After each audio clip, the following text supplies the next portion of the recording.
Hello everyone, this is Stephen Ojiri, 2017, January 16th.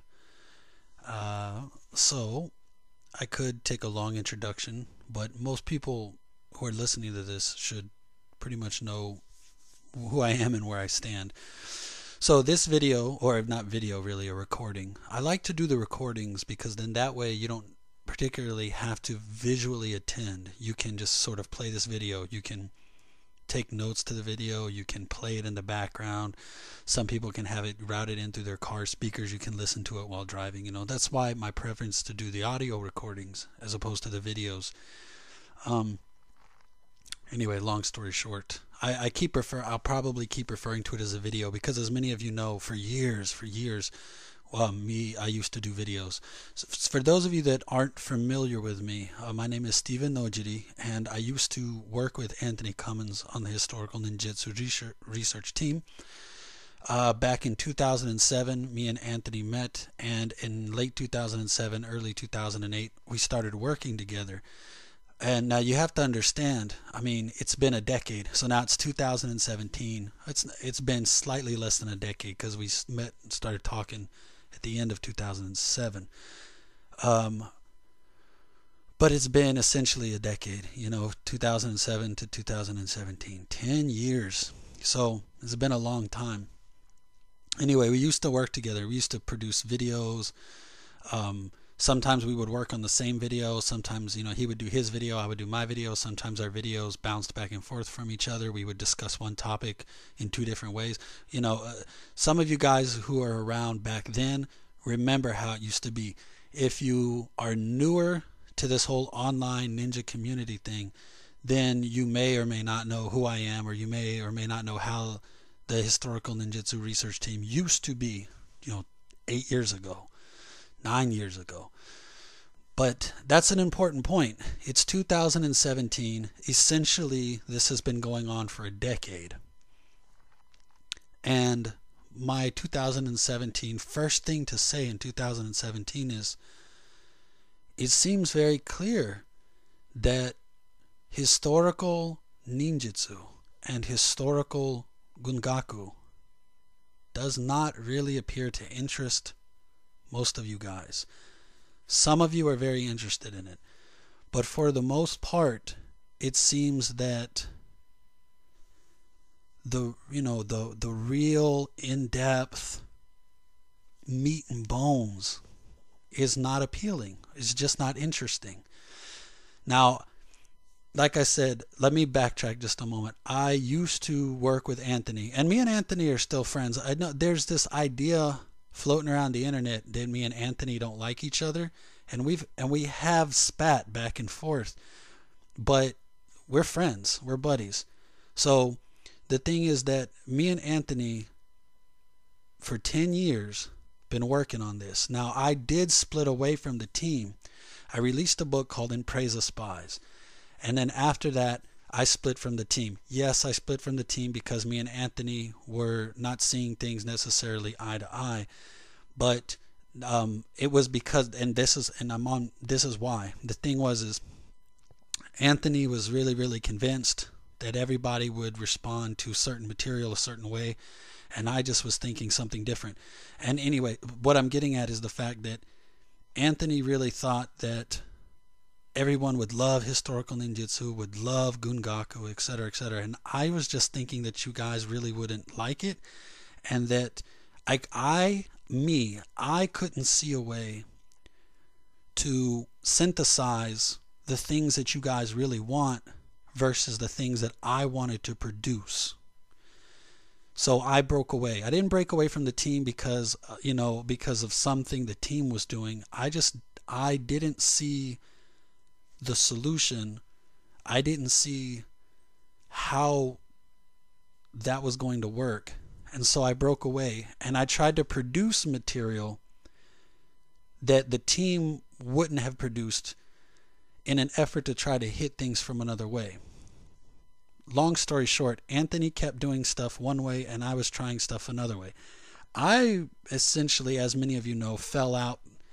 Not necessarily quit. I just didn't just didn't see a way. I didn't see the light at the end of the tunnel, so to speak. I didn't see the payoff. I didn't see, not payoff, not cash, but I didn't see the community wanting what I have to offer.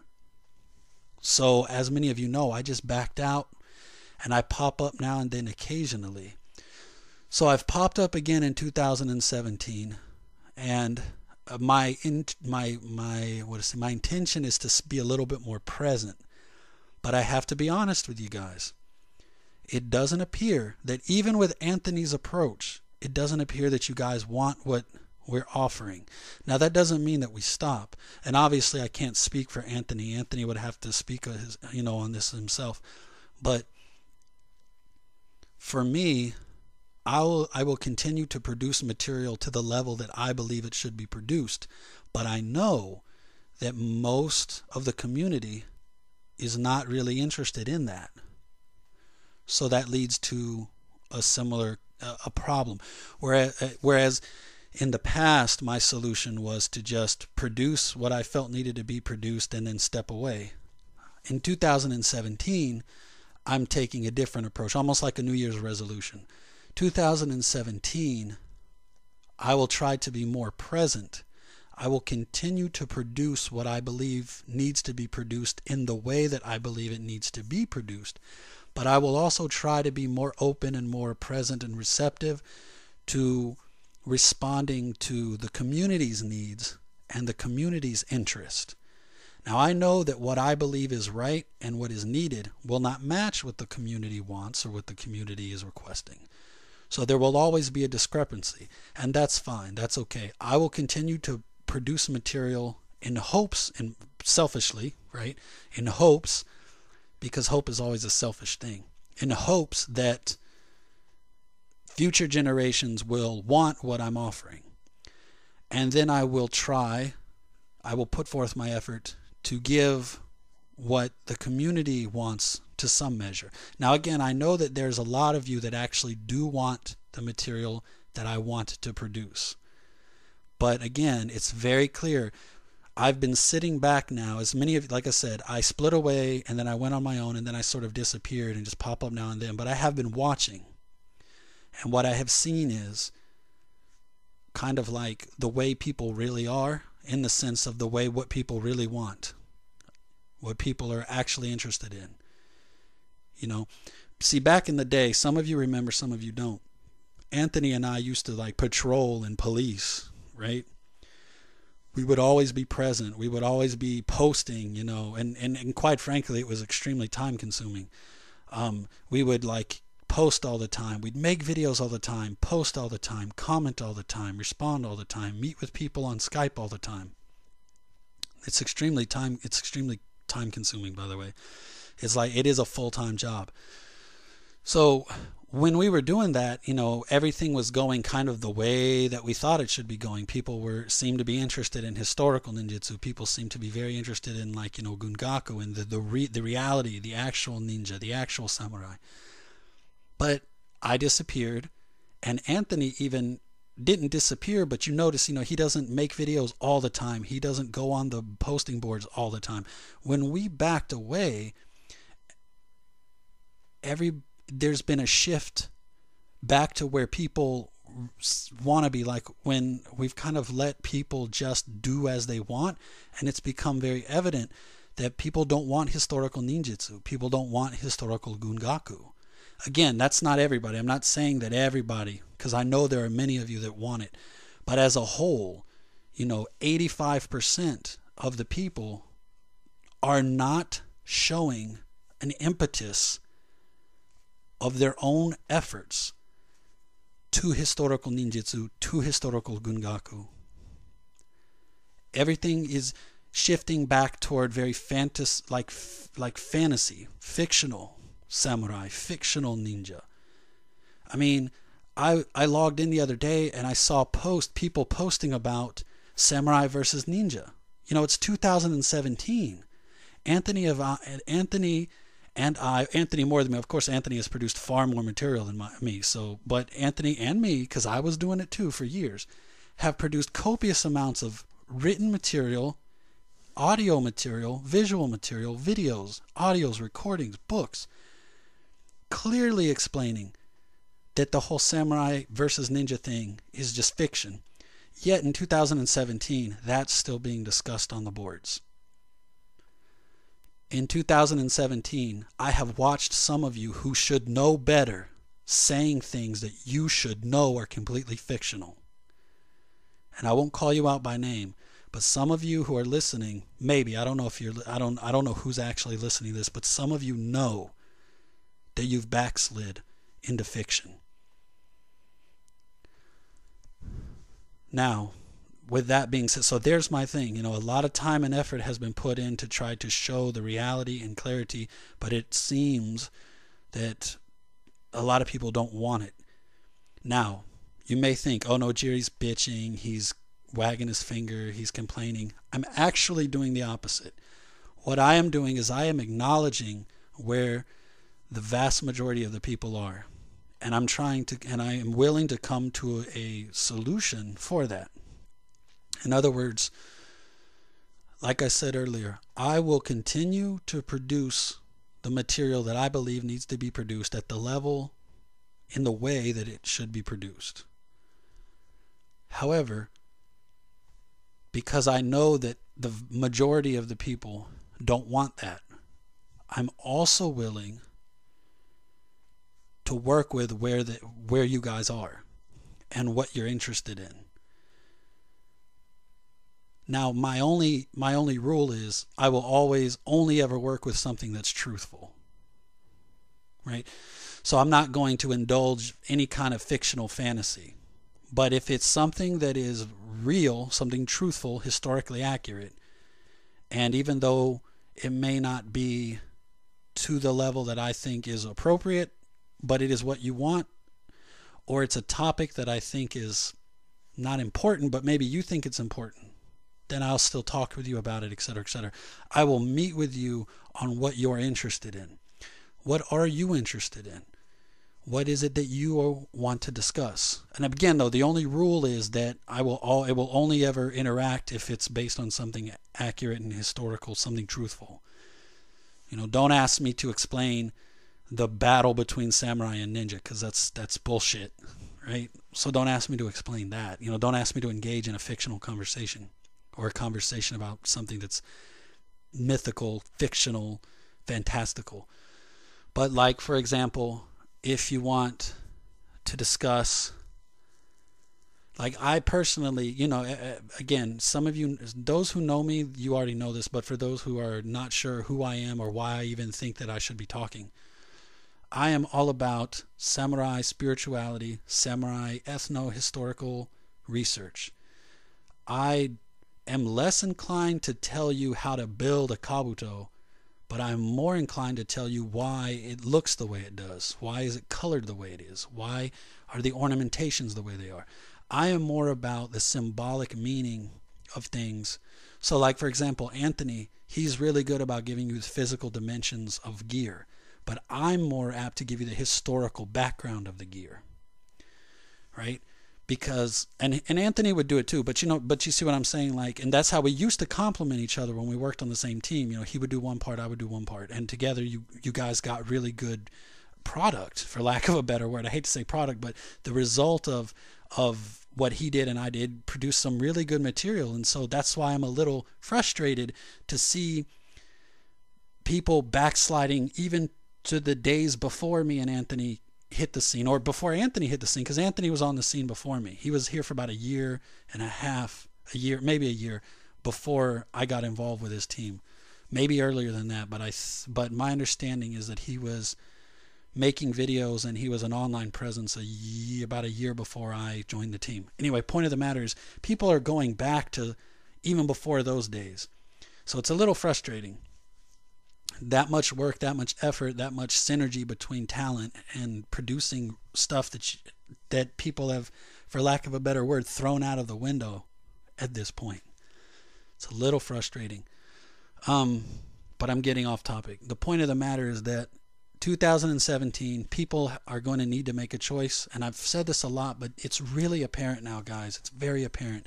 2017 it's very clear that some of you don't want the historical truth. Either you don't want the historical archaeological truth, or you don't want the historical ethnographic truth. Archaeological meaning you don't really care what the dimensions are and how a tool was used. And the ethnographical truth, you don't care about what the samurai was thinking or feeling. It seems like a lot of you guys don't want any of that, right? So then the question becomes, what do you want? So that's the question for 2017. Since I'm already a Bushi ethno-historian, what can I do for you that will help you? What is it that you want to talk about, to learn about, to post about? Again, nothing fictional. If it's something that's like fictional, mythological, fantastical, anime type shit, then we're done. But if you want something that's real, what is it that you want? What is it that you would like to discuss? That's the theme. In my eyes, that's the theme for 2017. 10 years have gone by. It's very clear where people are. So 10 years later, let's discuss where we're going now. Let's discuss what people want to see now. There's going to be a lot of people that view this video. They're going to say that I'm negative and I'm a grouch. I mean, that's kind of the persona that people for the last year or so, people have said, oh no, Nojiri bitches, Nojiri complains, Nojiri's an asshole. So be it. But the point is if that's what I have to be in order to shake you guys up and make you guys ask good questions, not good questions, but like legitimate questions. Questions that will actually increase your learning. It's not about, this entire process should be about learning. What do you want to learn? This is called student-guided learning, and it's considered highly effective teaching strategy. So here we go. Student-guided learning. Where are you in your thinking? What is it that you want? Like, where are you? Where do you want to end up? How do you want to get there? I will help you. So 2017, where are you? Be honest, where are you? Do you care about historical ninjutsu? If you don't, that's honest. If you say you do, then I want you to dive deeper and find out what about historical ninjutsu you actually like and what you don't like. What about historical gungaku do you like or do you don't like? Know thyself. 2017, it's time for honesty. What is it that you want? Where is it you want to go? How do you want to get there? And therefore, then I can help you do that. Some I can help more than others, obviously, because I'm just a human being who has limited resources and limited potential, but I can try. And so that's the thing. 2017, where are we going from here? Because historical ninjutsu and historical samurai gungaku appears to be dead. And not dead, like, again, there's a handful of you that are extremely into it, but 85% of you, 90% of you don't. It's just dead. Or it's not dead, it's stuck. It's stagnant. It's not going anywhere. So that's the big question. Where do we go from here? And it can't be something that Anthony or Nojiri tells you where to go from here. Because we've told you for 10 years where you should be going, where we thought you should be going. And I guess we were wrong because we haven't got there. So the question is, okay, you tell us, or let me not speak for Anthony. Let me speak for myself. Tell me what you want. Tell me where you are. Tell me where you would like to be, and tell me how you would like to get there.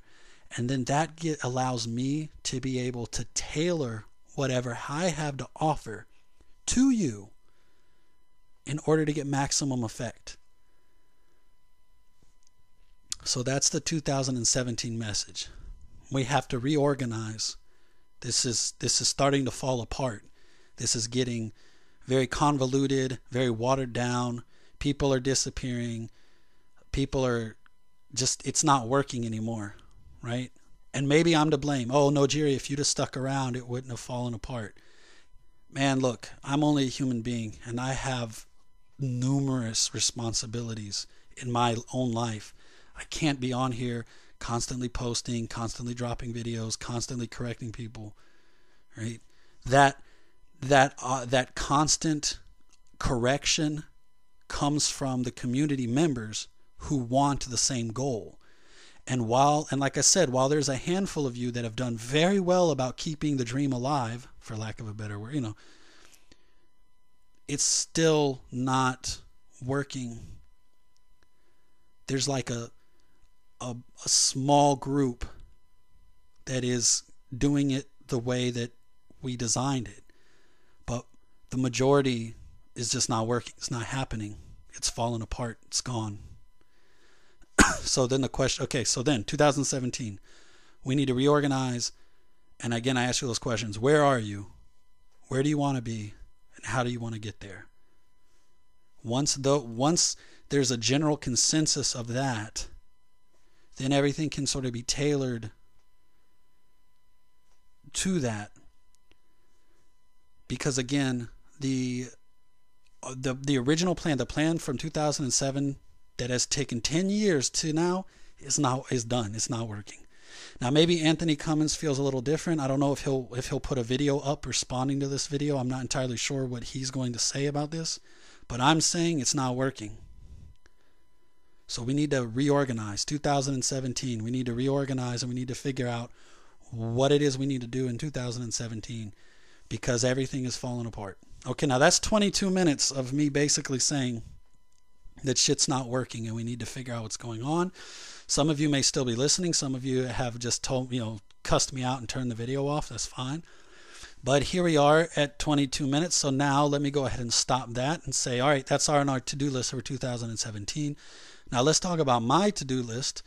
And I'm also going to respond to 2 questions that popped up on my Facebook, which I said basically if you ask me questions, which this is going to be a continuous thing. I'm going to try to post more of these audio recordings more regularly. And so if you put a legitimate question to me either in my IM or my Facebook page thing, then I will respond to it in a video. Because I think this was a good way perhaps to get some of you like up and on the new wave, right? Okay, so Jeremiah asked me, when is the next book? There is no definitive date for the next book, but there are 2 books in the making. And interestingly enough, the other guy, James, asked me a question about modern Shizoku, modern Shinobi lean more toward public officer work or private work, duties during employment, private industry. That would be post-Meiji, I'm assuming, yeah, post-Meiji. So in other words, where did people who, okay, all right, we'll get to that. And actually that's a very interesting question because that goes into the second book that I'm started working on.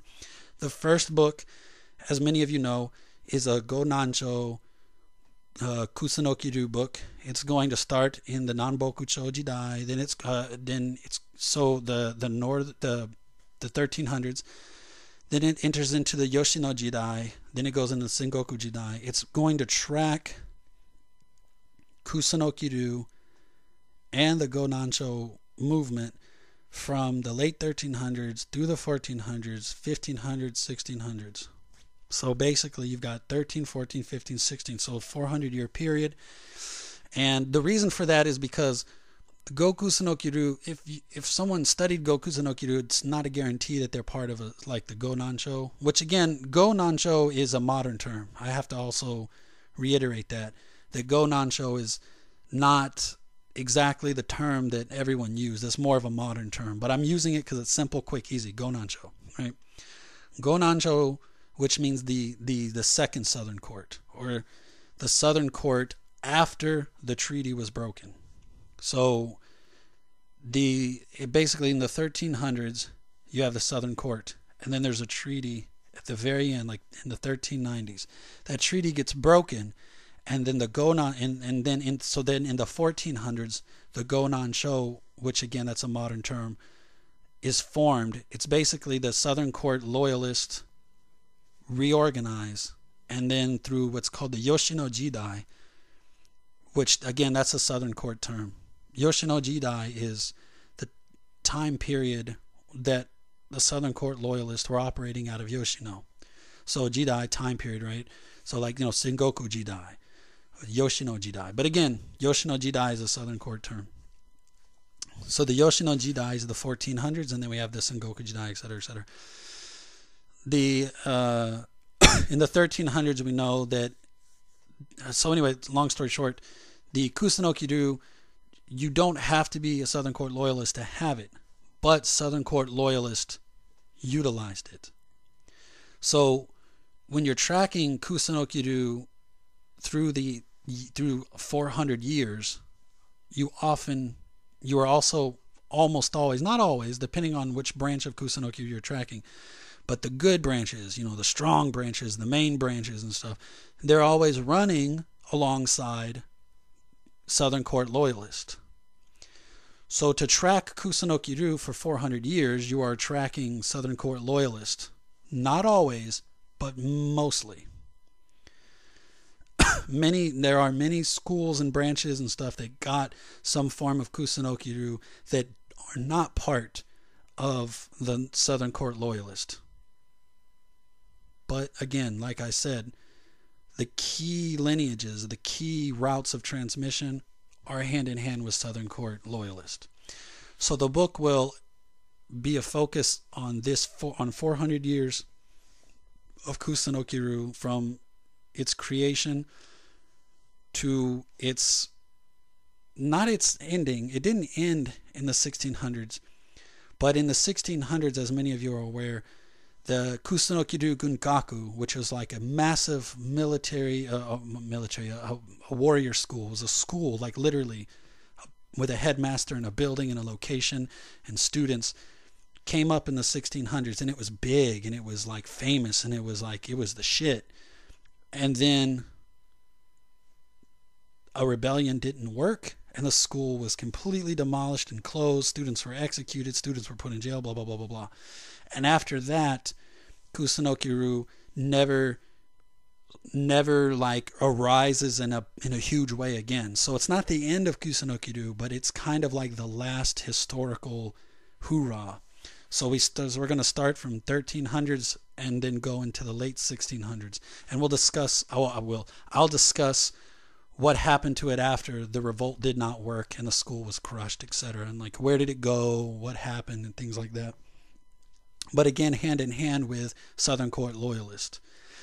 And then there'll be a little bit of material discussing Southern Court loyalist and Kusunoki-ryu in the post-Meiji era, right?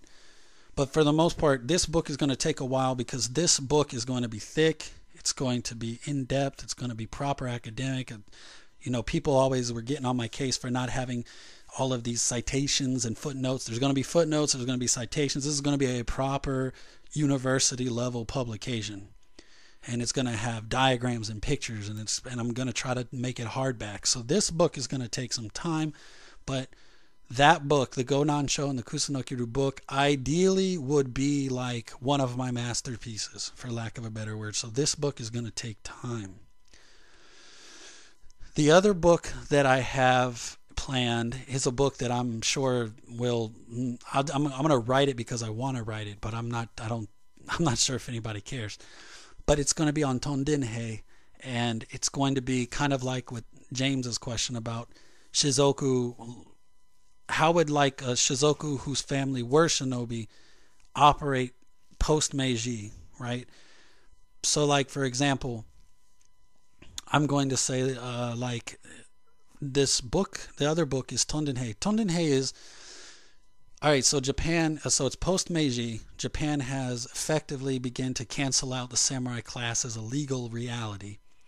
Again, it's important to understand, cancel the samurai class as a legal reality, because socio-culturally, you can't simply stop the samurai culture. You can't just one day say, you guys aren't samurai anymore.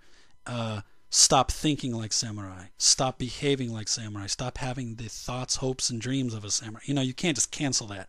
So the legal reality, okay, legally there's no more samurai, but everybody's still samurai. You know what I mean? Culturally, sociologically, psychologically, still samurai. So, and obviously the leaders of Japan at the time know this. So what they did is they are looking at Russia and they're saying, wow, we are completely vulnerable from the north, from Russia. So here's what we're going to do. We're going to send a whole bunch of these disgruntled shizoku. Remember, shizoku means someone descended from samurai.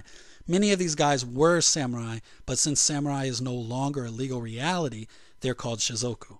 So you could say ex-samurai, but really it's more correct to say shizoku, because ex-samurai, first off, is an English term, and shizoku is the actual term. So everybody who was samurai after the restoration canceled the legal reality of samurai, they became shizoku. So that's a word that many of you need to learn, shizoku. Shizoku is its own cultural reality, and it was a legal reality from Meiji up until the new constitution was drafted in the 40s after World War II. Shizoku ceased to be a legal reality after World War II because it literally was left out of the Constitution, and so there's no legal basis for the term. So legally the term doesn't mean anything anymore, but it still means something culturally, sociologically, psychologically. Just like samurai ceased to exist legally, but still meant something culturally, sociologically, spiritually, etc., etc., etc. So samurai become shizoku. Now what do these shizoku do? These shizoku are the exact same people they were when they were samurai. Just the law has changed. So they say, let's send a lot of these disgruntled shizoku to Hokkaido. And we're going to give, every family gets an 8-acre farm, and their job is to farm their 8 acres, and their job is to defend the north from possible Russian invasion. It is one of the best and coolest parts of Japanese history in my mind. My own family was up in Hokkaido doing this. This is like, to me, this is the shit. This is so awesome. This is a part of Japanese history that just it's hard to find material about. In Japanese, you can find material about it, but in English publications, you only find like the same damn paragraph repeated again and again and again. English websites on Tondenhei, garbage. Like English books about Tondenhei, it's like the same damn passage over and over and over again. Everybody always talks about the same damn thing. So I want to put a book in English that contains a ridiculous amount of information. Hopefully, maybe not. I mean, in the end, I might go a simpler route. But I just want to put a book out on Tondenhei. I think that it is an amazing part of history. It starts in the in the 1870s. Like, for example, those of you who have read my books are familiar with the Inada. And the Inada is actually a senior retainer family for the Hachisuka in Tokushima. So the Inada had enough finances to claim Awaji Island as their own domain. And then there was this big upset between the Inada and the Hachisuka because they wanted to separate and Inada wanted to be his own daimyo. And then there was this big sort of spat between them. Some people died, things got burned down. Then the imperial government came in and they said, okay, well, Inada, you and all of your retainers are going to Hokkaido, right? You're going to be Tondenhei and Hokkaido. So in that case, many Tondenhei went to Hokkaido as an offer, but like the Inada clan, the House of Inada and their retainers, they were sent to Hokkaido as punishment, right? So they got sent as punishment early 1870s, right? And then, but there's very few, that's not enough people. So then the government was like sending people to Hokkaido, And then they were like, oh, and then they actually, there's an entire history about how they advertised, like travel to the north, like basically like cultivate the north, protect us. There's all this propaganda about taming the north and defending against the evil Russians, blah blah, all this stuff like that. It's kind of like the whole thing about the American, like how American, that whole thing about the American West, go west, young man, all that stuff. But it's like go north, right? So it's this really amazing piece in samurai, and I say samurai history even though they're shizoku, but samurai shizoku to me and most people, same thing, especially when you're talking about the late 1800s, because the shizoku of the late 1800s are literally the exact same people who were the samurai of the pre-Meiji. So like in 1850 he's a samurai, but in 1870 he's a shizoku, but it's the exact same human being, right? So I find it a fascinating topic. And what James is talking about in his question, like, lean more, what did these guys do? In Hokkaido, they were allowed a lot of the patterns and a lot of the things that they did in Hokkaido were the old ways. Granted, there was some modernization, but for example, the Tondenhei still wore swords. They had guns, they had swords. They would farm certain parts of the day, and then they would patrol and scout at night. They would do drills and training on certain days. Like it's crazy. It's this amazing part of the history that just is completely like you just don't. No one ever writes about it. Again, in Japanese, you find more material, but in English, you find the same damn paragraph over and over and over again. So, anyway, so Jeremiah, there's two books. One's the Gonansho Kusanokiru book, and then there's the Tondenhei book. And then James, more modern Shizoku samurai lean towards public officer work, or do they prefer private work and plainclothes duty, or their public or private industry? What were their duties during employment? So I would say I don't have a lot of historical evidence to support this, but using logic and reasoning, you would say probably that they would lean more towards private work, because public officer work would be regulated in the same way that it would be regulated in a modern military or a modern police force. There wouldn't be a sense that you would shift duties so much. The investigators would be hired as investigators. It wouldn't be like so and so is hired as a guard and he also does investigative duty. That's more like old samurai stuff.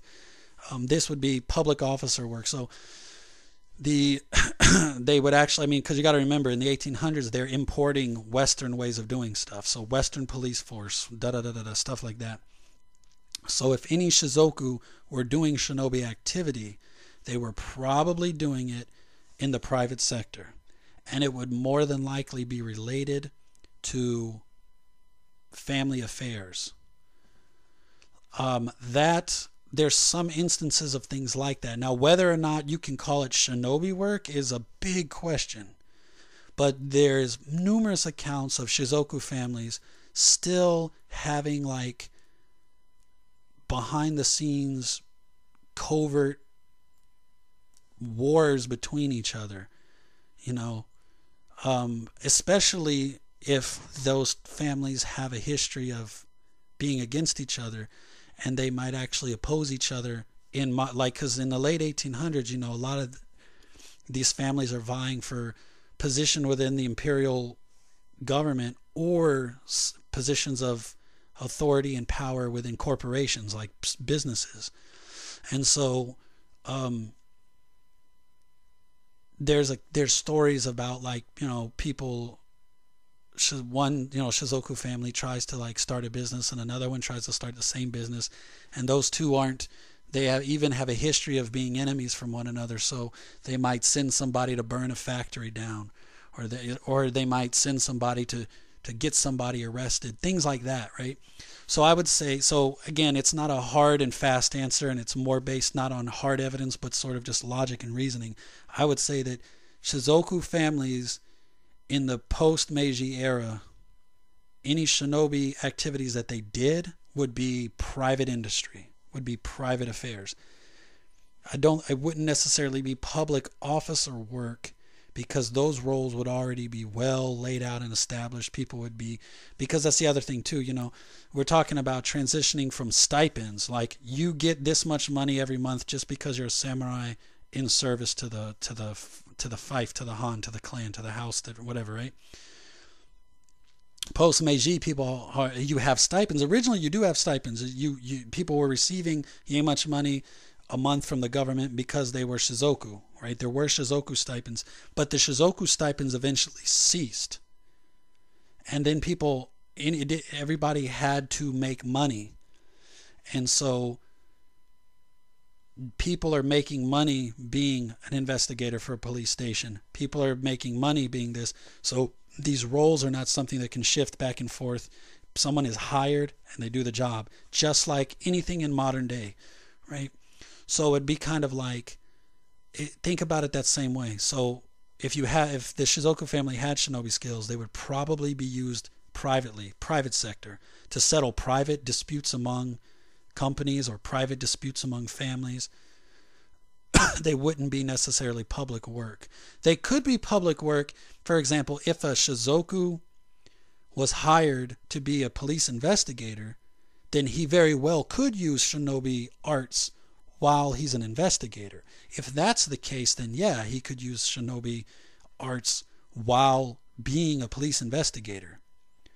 Or if he's like a military investigator, because remember, a lot of these guys, post-Meiji, there's like a draft, right? So all of these guys must serve a certain period of time in the imperial forces. For example, the Tondin Hei, they were given 8 acres of farm and they live as warrior/farmer, and they defend from the north. But even they were drafted into the imperial army in the sense that, so like the whole Saigo rebellion, right?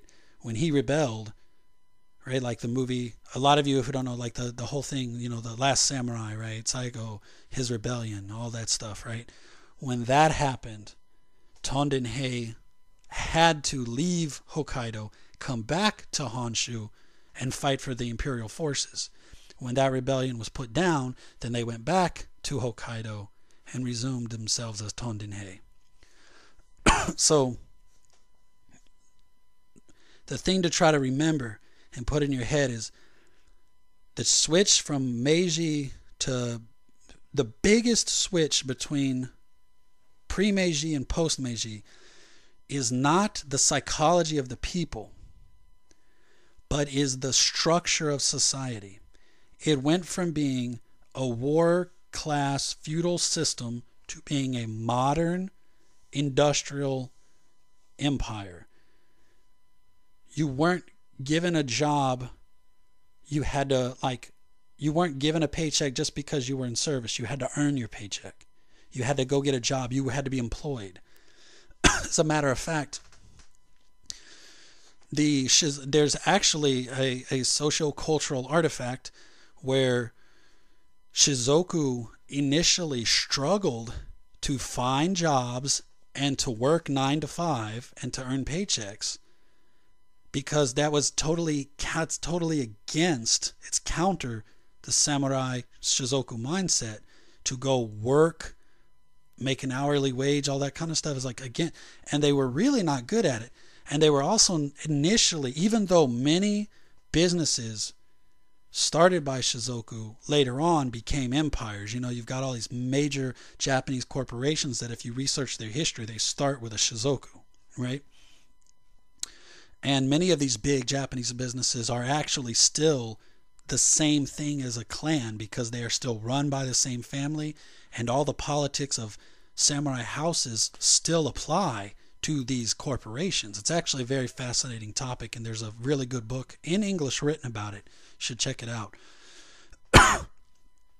But the point is initially Shizoku were so bad at living like regular civilian farmer, peasants, merchants, that there used to be a term that when translated to English was called the working ability of a Shizoku, right?